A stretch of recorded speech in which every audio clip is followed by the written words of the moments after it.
심리맨님 안녕하세요. 어느덧 1년 넘게 심리맨TV와 함께 해왔네요. 최근에 제가 경험한 것을 나누고 싶어서 사연을 보냅니다.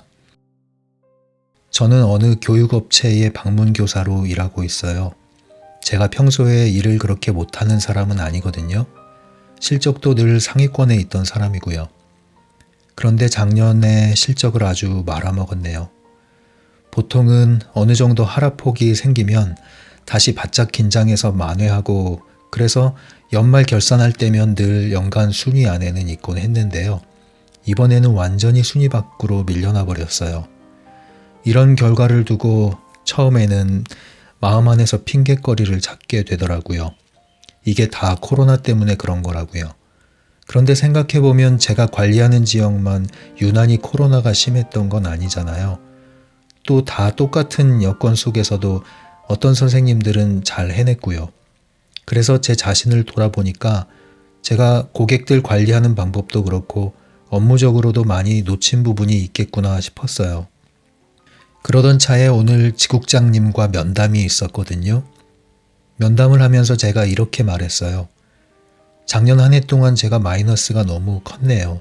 그래서 올해는 잘하는 선생님 노하우를 좀 배우고 싶어요. 그랬더니 지국장님이 그러시는 거예요. 선생님, 더 잘하려고 하지 마세요. 저는 이 말에 깜짝 놀랐어요. 왜냐하면 그분은 실적 욕심이 굉장히 많은 분이거든요. 그런데 그렇게 말하는 거였어요. 그러면서 계속 저한테 말씀하시더라고요. 선생님이 지금 가지고 있는 것에서 조금만 더 잘할 수 있는 걸 찾으세요. 선생님 패턴을 바꿔서 다른 선생님처럼 되려고 하진 마세요. 지국장님은 작년 한 해 동안 선생님들한테 많은 걸 요구했었거든요. 면담을 해보니까 선생님들 대부분이 불만이 많았다고 그러더라고요. 그런데 저는 그렇지 않아서 지국장님이 볼 때 의외였나 봐요. 사실 저는 회사에서 하라고 하는 것마저 안 하면 완전히 나락으로 떨어지겠다 싶어서 지국장님이 계속 뭔가를 시도하는 것에 곧잘 반응하긴 했어요. 그렇게라도 해서 버텨냈다는 생각이 들고요. 그래서 저는 불만이 없었던 거고요. 그런데 불만이 없던 사람이 저밖에 없었나 봐요. 저는 새해 들어서는 좀 더 좋은 결과를 내야겠다 싶었고 그래서 제가 해오던 패턴에서 벗어날 필요가 있을 것 같아서 다른 선생님들 노하우를 배워야겠다는 생각을 했던 거였죠. 그런데 저한테 바뀌지 말라고 이대로 제가 충분히 잘할 수 있다고 생각한다고 그러시네요.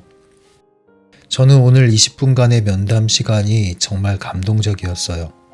평소 제가 알던 지국장님은 다소 공격적이고 말투도 지시적이어서 그렇게 호감 가는 분은 아니었거든요.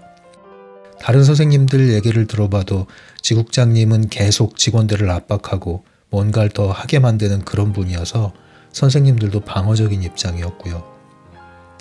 그런데 오늘 면담에서의 지국장님 모습은 너무나 달랐어요.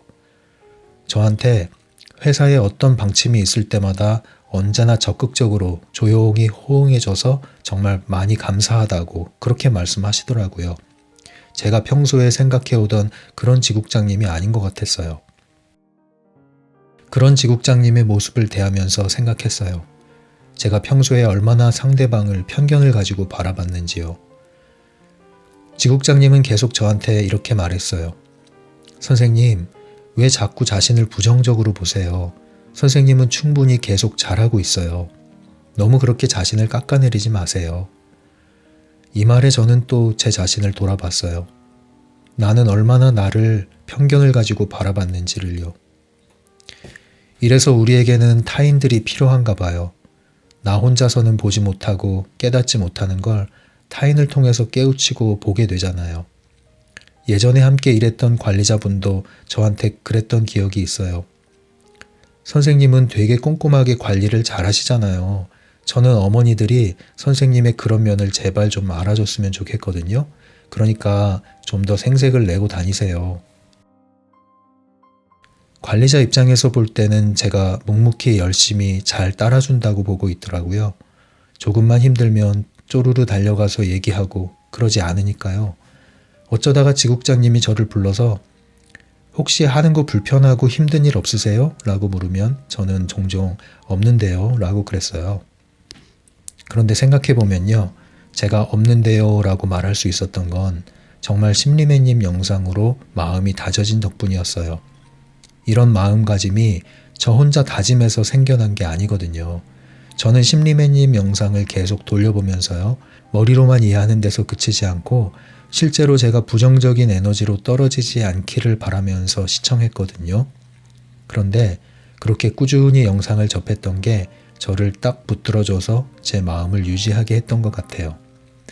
그런 안정된 마음의 흐름으로 일을 대했던 것들이 이런 결과로 나타났다고 생각해요. 오늘은 이런 마음가짐을 선택한 제 자신을 칭찬해주고 싶네요. 그리고 제가 일기 쓰기랑 산책을 꾸준히 하고 있는데요. 일기 쓴 걸 다시 읽어보니까 좀 갑갑한 느낌이 들었어요. 저를 변화시키고 성장시키고 싶었는데 항상 감정적인 토로만 하고 있는 것 같았죠. 그래서 제가 새롭게 쓰고 있는 게 있는데요. 감정 메모라고 불러야 될까요? 불쾌함이나 분노 같은 그런 감정들이 올라왔을 때 왜 그런 감정이 들었는지를 짧게 쓰고요. 시간이 좀 지난 뒤에 다시 그 기록을 보면서 내가 그 순간에 이런 방향으로 생각할 걸, 이런 태도를 가졌을 걸 하면서 아쉬웠던 점이나 개선할 점 같은 걸 메모하고 있어요. 감정이라는 게요. 제가 매 순간 이런 감정을 가져야지라고 선택하는 게 아니잖아요. 그냥 저절로 올라오는 거고 습관적인 거잖아요. 습관적인 거니까 제가 끊임없이 의식적인 노력을 하지 않으면 그 패턴이 잘 안 바뀌겠다는 생각이 들었어요. 그래서 습관을 바꾸려고 제 감정을 기록하기 시작했고요. 그렇게 감정을 적고 보니까 비로소 제가 관찰자가 되는 느낌이 들더라고요. 그리고 또 제가 예전에는 심리매님 영상을 보고 나서 징크스 같은 게 있었거든요. 트랜서핑 원리를 현실에 적용해서 좋은 결과를 맞게 되면 제가 기뻐서 기분이 업됐었어요. 그런데 그런 날이면 꼭 나중에 문제가 생기더라고요. 기분이 좋았던 만큼이나 정반대로 나쁜 일이 생기는 거예요. 반드시요. 저는 정말 이해할 수가 없었어요. 아니야, 이건 우연이야 라고 했다가도 내가 너무 촐랑댔나 싶기도 하고 정말 혼란스러웠어요. 그런 패턴이 계속됐죠. 그러니까 점점 기운이 확 빠지더라고요. 아, 이건 내 성공 사례가 아니었나 보다. 내가 너무 단순하게 생각했던 것 같아. 이렇게 받아들이게 됐죠. 그러면서도 트랜서핑을 내려놓진 않았어요. 계속 관심을 가지고 책을 읽고 영상을 보고 또 시도하고 적용하고 했죠. 그러다 보니까 조금씩 알게 된 게 있어요. 아는 만큼 보이고 알아갈수록 더 겸손해진다는 걸요. 알아가면 알아갈수록 내가 아는 게 적었다는 생각이 들더라고요. 트랜서핑 강독을 반복해서 들었는데도 처음 듣는 것 같은 거예요. 내가 예전에는 왜 이 내용을 못 들었지? 그렇게 어려운 말도 아니었는데 하는 생각이 들었어요. 아마도 전에는 귀로만 들었던 것들이 이제는 마음으로 와 들리는 것 같아요. 딱 제 마음에 쑥 들어와서 훅 들어오는 부분이 생겨나더라고요. 아무튼 심리매님, 한 해 동안 너무 감사드렸고요. 그리고 올해도 잘 부탁드립니다. 감사합니다.